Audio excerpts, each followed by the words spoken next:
Welcome to my YouTube channel Gopal Sir Maths Agra. Today's topic is RS Agarwal Class 9 Exercise 8 Question number 11. उसमें क्या है देखो, if one of the angle of triangle is equal to the sum of other two, show that the triangle is right angle. इस question को देखो हमें solve कैसे करेंगे। इसमें क्या किया हमने, माना है लेट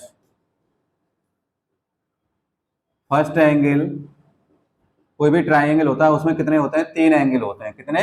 3, 3। देखो जैसे मैंने ये मान लिया एक ट्राइंगल है, ये ए बी और सी, तो उसमें फर्स्ट एंगल मैंने मान लिया angle A, second angle angle B, third angle angle C. देखो ये एंगल ए हो गया, ये एंगल बी हो गया, ये एंगल सी हो गया। ठीक है, ये जो हमारे तीनों जो अंदर अंदर इसके हो गए, ये तीनों एंगल ए बी सी हो गए।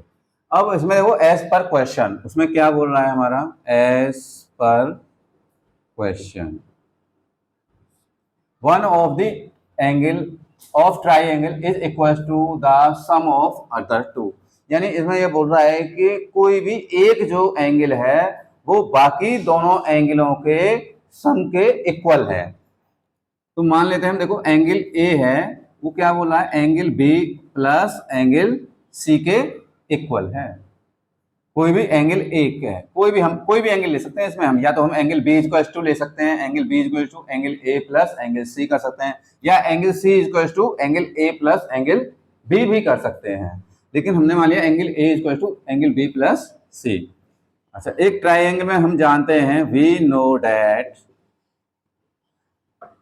the sum of all angles, यानी angle A plus angle B plus angle C is equal to कितना होता है, 180 डिग्री। कितना होता है हमारा, 180 डिग्री।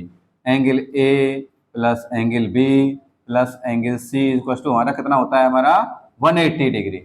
अब देखो हम यहाँ पे ये angle A is equal to कितना लिख सकते हैं, angle B plus angle C, इसको हम एज इट इज यहाँ रख देंगे, angle B plus angle C is equal to 180 degree.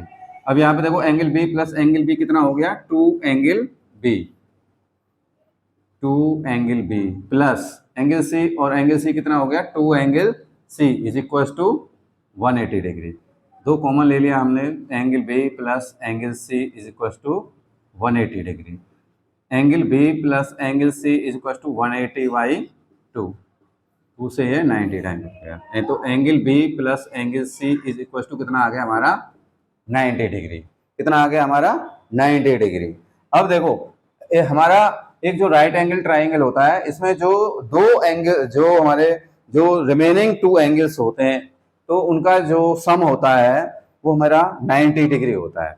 तो इस तरह से ये हमारा एक राइट एंगल ट्राइंगल हो गया। और हम इससे हम एंगल ए की भी वैल्यू निकाल लेंगे। तो एंगल ए, देखो angle A plus angle B plus angle C equal to कितना है, 180 degree.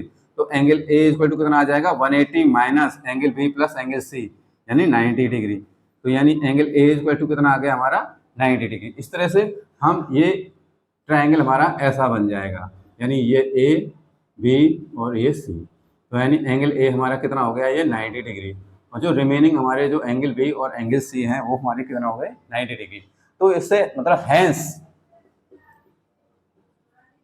Triangle A B C is a right angle triangle, जो कि हमें क्वेश्चन में निकालना है।